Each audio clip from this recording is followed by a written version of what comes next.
ॐ नमो भगवते वासुदेवाय।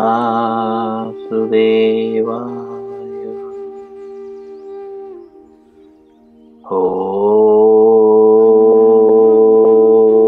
नमो भगवते वासुदेवाय।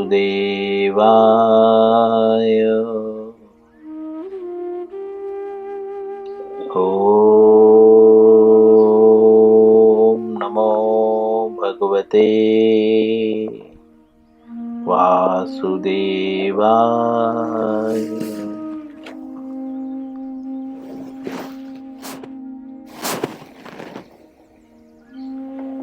श्री मद्भगवद गीता यथारूप अध्याय 9 श्लोक संख्या 27।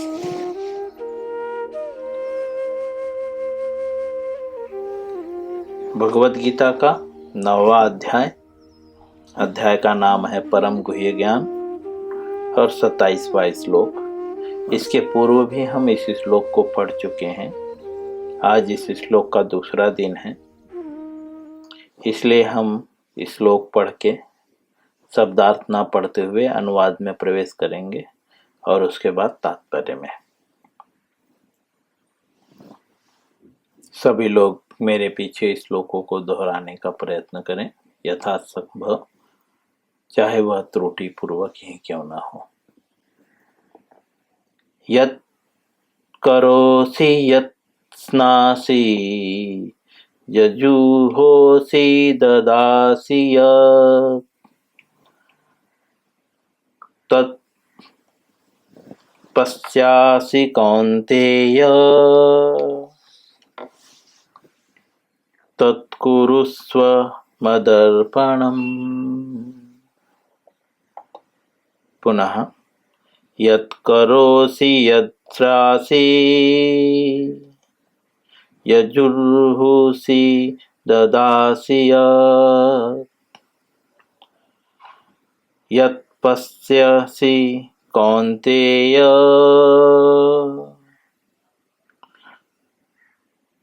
तत्कुरुस्व मदर्पणम्। पुनः यत् करोसि यदश्रासि यजुहोसि ददासि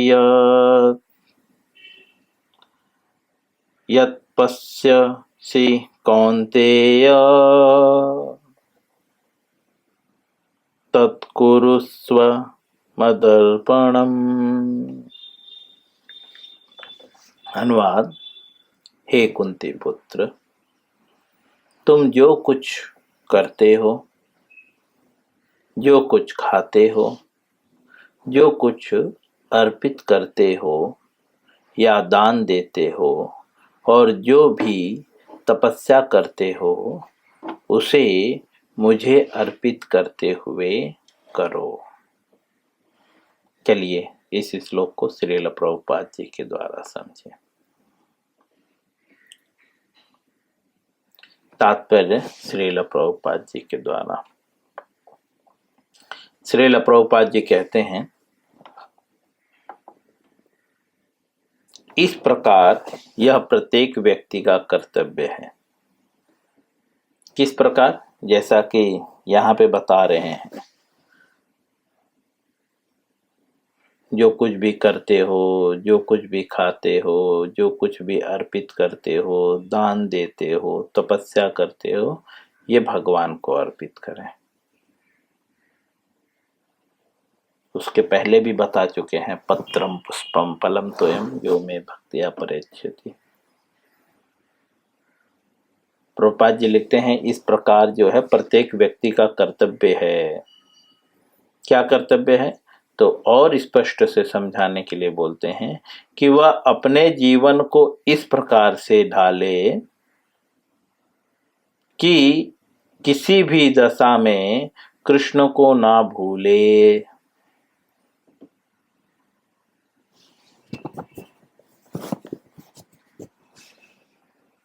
यह हर व्यक्ति का कर्तव्य है कि अपने जीवन को इस तरह से ढाले। ढालने का तात्पर्य है टाइम टेबल। वह जीवन के दिनचर्या को इस तरह से व्यवस्थित करके रखे कि वो कृष्ण को ना भूले, हमेशा कृष्ण को याद करता रहे, ऐसा कुछ करे। इस तरह से सारे नियम बनाकर रखे। श्रील प्रभुपाद जी लिखते हैं और स्पष्टीकरण करते हुए कि प्रत्येक व्यक्ति को अपने जीवन निर्वाह के लिए कर्म करना पड़ता है, क्योंकि हमारे पास यही बहाने हैं। प्रभु जी जॉब करते हैं, क्या करें? तो वही बता रहे, जीवन निर्वाह के लिए प्रत्येक व्यक्ति को कर्म करना पड़ता है। तो यहाँ पे बोल रहे हैं कि अपने जीवन को ऐसे ढालें कि कृष्ण को ना भूलें। लेकिन सामान्य व्यक्ति के लिए यह संभव नहीं है, इसीलिए प्रभुपाद जी आपको बता रहे हैं कि क्या और कैसे करना है, जीवन को ढालना कैसे है। तो बताते हैं कि प्रत्येक व्यक्ति को जो है जीवन निर्वाह के लिए कर्म करना पड़ता है। प्रत्येक व्यक्ति को, चाहे वो ब्रह्मचारी हो, गृहस्थ हो, वानप्रस्थ हो या सन्यास में हो, किसी भी आश्रम में हो, चाहे वो क्षत्रिय हो, वैश्य हो, शूद्र हो या ब्राह्मण हो, प्रत्येक व्यक्ति को जो है जीवन निर्वाह के लिए जो है कुछ न कुछ कर्म करना पड़ता है। ब्राह्मण समाज में वैदिक ज्ञान की शिक्षा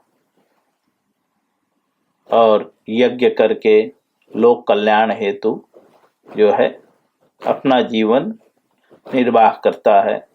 क्षत्रिय समाज की रक्षा करके अपना जीवन निर्वाह करता है। वैश्य समाज में व्यापार करके अपना जीवन निर्वाह करता है। और शूद्र तीनों आश्रमों की सेवा करके अपना जीवन निर्वाह करता है। तो प्रत्येक व्यक्ति जो है कुछ न कुछ करके जो है अपना जीवन निर्वाह करता है। ब्रह्मचारी भी समाज में प्रचार करके।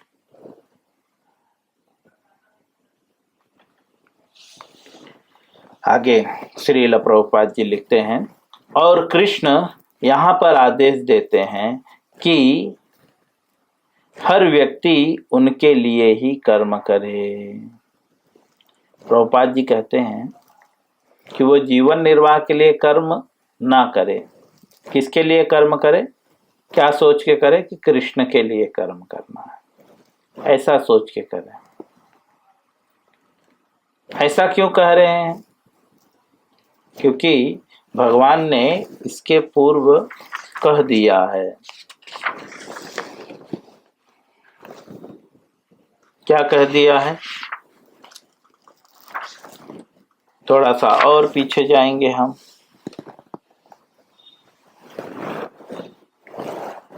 अनन्याश्रितो यन्तो माम ये जना उपासते तेषां नित्याभियुक्तानां योगक्षेम वहाम्यहम्। बोलते हैं अनन्यः चिन्तयन्तो माम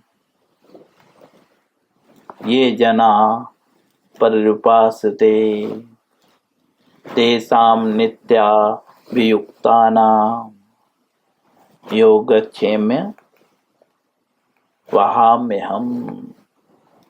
वहां पे स्पष्ट रूप से कहते हैं, जो अनन्य भाव से जो है मेरी पूजा करता है निरंतर। अनन्य का तात्पर्य है न अन्य, कृष्ण को छोड़ के अन्य किसी की भी नहीं। बोलते हैं उसकी जो भी आवश्यकता होती है उसकी पूर्ति मैं करता हूं।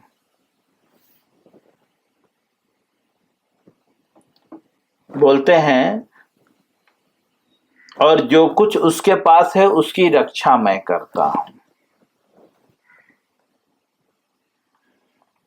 लेकिन किसकी? बोलते जो निरंतर मेरी पूजा करते हैं, निरंतर मतलब कोई भी अंतर नहीं रखते। अंतर का मतलब गैप। जैसे हम मंगला आरती करते हैं, संध्या आरती करते हैं, तो मध्य में एक बहुत दूरी है, अंतर है।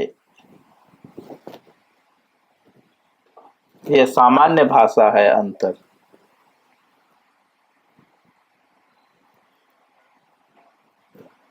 गणित में हम पूछते हैं, दो चीजें हैं, इसके बीच में कितना अंतर है?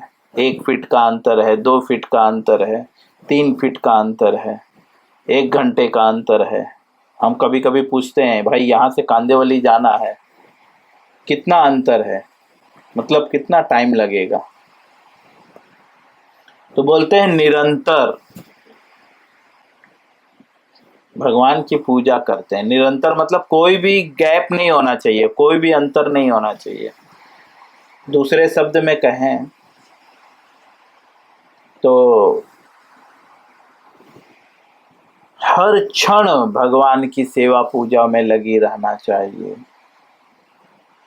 तो भगवान बोलते हैं उसकी रक्षा भी मैं करता हूँ, उसकी आवश्यकता की पूर्ति भी करता हूँ, और उसकी जो है भरण पोषण भी मैं करता हूँ।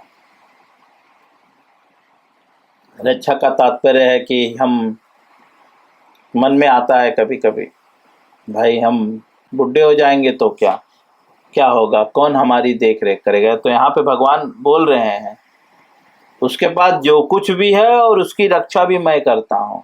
और यहाँ पे स्पष्ट होता है, अगर मारे कृष्ण तो राखे के, और राखे कृष्ण तो मारे के। अगर भगवान रक्षा कर रहे हैं, भगवान यहाँ पे आश्वासन देता है, सबको सबको बोल रहे हैं, एक व्यक्ति को नहीं, सभी को आश्वासन दे रहे हैं कि मैं उसकी रक्षा करता हूँ। किसकी? जो निरंतर मेरी पूजा में लगा हुआ है, जो मेरे दिव्य स्वरूप का ध्यान करता है अनन्य भाव से, दूसरा किसी पे डिपेंड नहीं रहता, उसकी रक्षा मैं करता हूं। और ऐसा कहा गया है कि अगर भगवान जिसकी रक्षा करते हैं उसको कोई भी नहीं मार सकता। जैसे हम इतिहास में देखते हैं, नारद जी जो है निरंतर जो है भगवान के नाम का जाप करते रहते हैं। नारद जी हिरण्यकश्यप के पास गए, कंस के पास गए, रावण के पास गए। ये तीनों ने दुनिया में सबको तकलीफ दिया, लेकिन ऐसा आपने सुना कभी हिरण्यकश्यप ने रावण जो है नारद जी को बोल दिया, अरे आप भागो इधर से? बिल्कुल नहीं, बल्कि वो उनको बुलाता था और आसन देता था बैठने के लिए। रावण भी, कंस भी, ये बहुत महान असुर कुल के राजा रहे।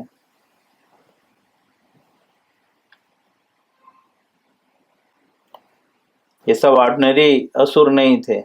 हम लोग तो असुर की भी गिनती में नहीं आते, जो खुद को हम बहुत बड़ा चोर मानते हैं, कुछ लोग बहुत चालाक मानते हैं। हमसे बड़ा मूर्ख तो कोई नहीं है, क्योंकि हम हमारा ही हित नहीं जानते। जो स्वयं का हित नहीं कर सकता है, उससे बड़ा मूर्ख इस संसार में कोई नहीं है।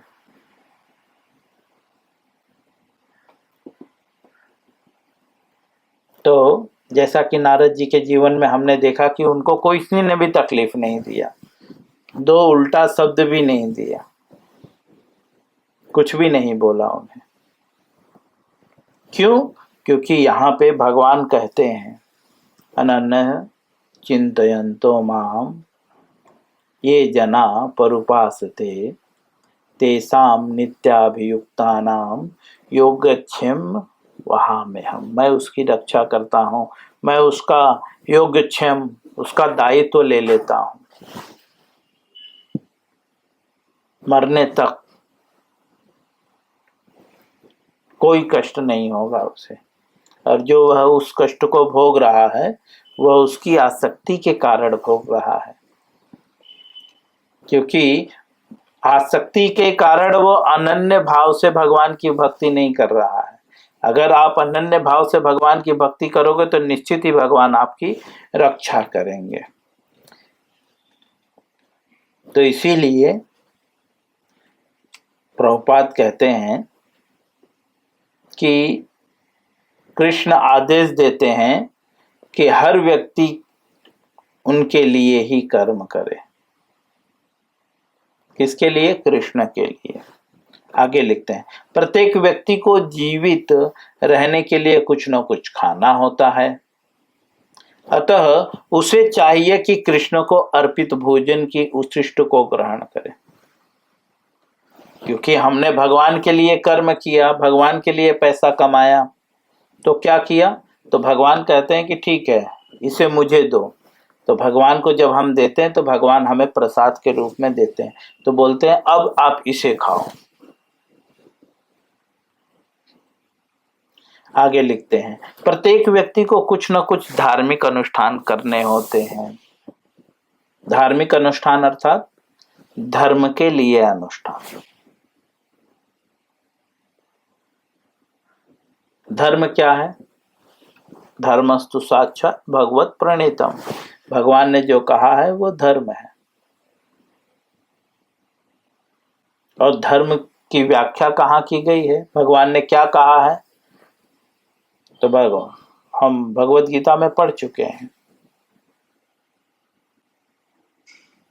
भगवान के मुखारबिंद से वेद प्रकट हुए हैं। भगवान ने वेदों का उपदेश दिया है, भगवान ने वेदों को कहा है। तो अर्थात वेदों में नियत कर्मों का, वेद क्या है? तो बोलते हैं वेदों में नियत कर्मों का उल्लेख है। नियत कर्म मतलब डे टू डे व्यक्ति को कैसे करना चाहिए, कैसे रहना चाहिए, कैसे खाना चाहिए। तो वेदों में जो है बहुत सारे अनुष्ठान हैं। तो बोलते हैं कि प्रत्येक व्यक्ति को कुछ न कुछ अनुष्ठान करना पड़ता है। आगे लिखते हैं, अतः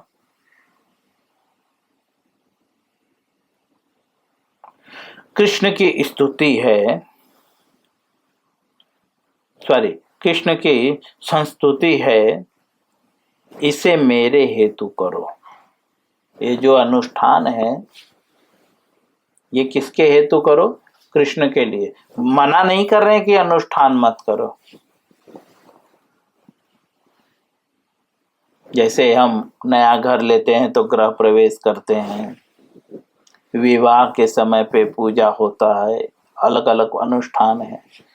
बच्चे के जन्म के समय अनुष्ठान होता है, कई प्रकार के अनुष्ठान हैं।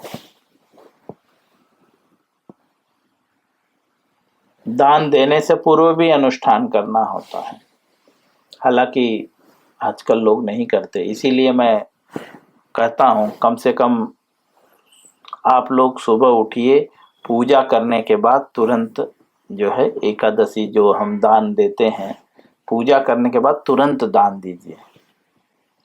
ऐसा नहीं कि दोपहर में, शाम को, क्योंकि दान देने की प्रथा है कि हमें सुबह उठना चाहिए ब्रह्म मुहूर्त में भगवान की सेवा। ये बेसिक बात बता रहा हूँ, वैदिक तो हम अभी इतना अच्छे से पालन नहीं कर पाएंगे, लेकिन बेसिकली हमें सुबह उठना चाहिए, भगवान की पूजा करनी चाहिए, संकल्प लेते हुए कि प्रभु मैं आपकी सेवा में जो है यह समर्पित कर रहा हूँ।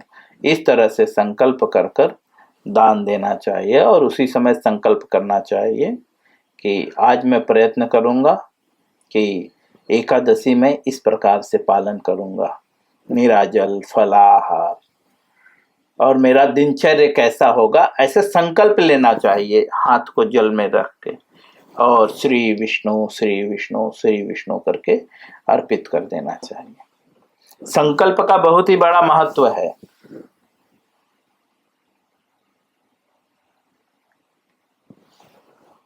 तो कहते हैं ये सारे जो अनुष्ठान जो है ये मेरे हेतु करो, यही अर्चना है।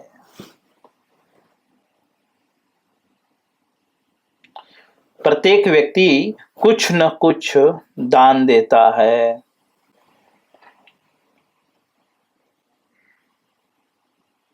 तो कहते हैं अतः कृष्ण कहते हैं यह मुझे दो, यह जो दान जो है भगवान को दो। कृष्ण ऐसा कहते हैं, जिसका अर्थ यह है कि आजकल लोग जिसका अर्थ यह है कि अधिक से अधिक धन का उपयोग कृष्ण भावनामृत आंदोलन की उन्नति के लिए करो। बोलते हैं कि भगवान कहते हैं कि जो दान देते हो तो ये दान भगवान को दो। क्यों? बोलते हैं ताकि अच्छे से जो है ज्यादा से ज्यादा कृष्ण भावनामृत का प्रचार हो सके। श्रील प्रभुपाद जी लिखते हैं, आजकल लोग ध्यान विधि के प्रति विशेष रुचि रखते हैं, मेडिटेशन जिसे हम बोलते हैं, हर कोई मेडिटेशन करता है। बोलते हैं यद्यपि इस युग के लिए यह व्यवहारिक नहीं है, पॉसिबल नहीं है आज के टाइम पे। व्यवहारिक मतलब ऐसा करना हर किसी के लिए संभव नहीं है।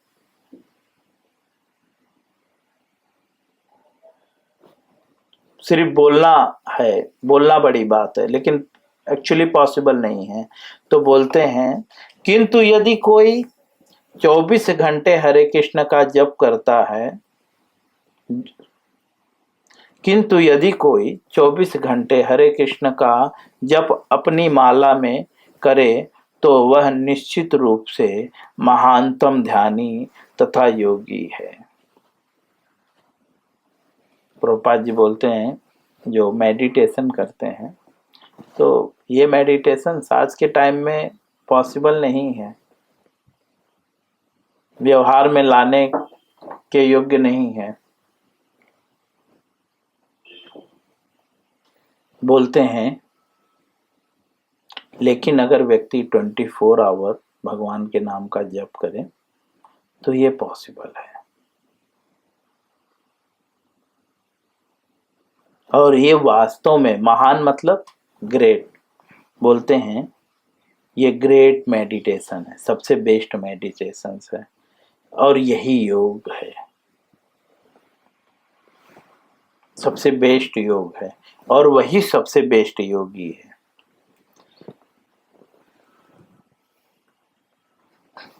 कोई भी व्यक्ति बोल सकता है कि प्रभुपाद जी खुद नाम जप करते हैं इसके लिए सबको बोल रहे हैं, आप सब भी करो। प्रभुपाद जी बोलते नहीं, इसकी पुष्टि भगवत गीता के 6वें अध्याय में की गई है। अर्थात इसे प्रभुपाद जी नहीं बोल रहे हैं, भगवान स्वयं बोल चुके हैं। कहाँ पे बोलते हैं? 6वें अध्याय में।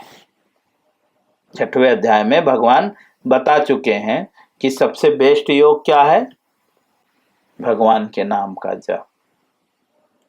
इस प्रकार से श्रील प्रभुपाद जी भगवत गीता के 9वें अध्याय का नाम परम गुह्य ज्ञान के अनुवाद श्लोक संख्या 27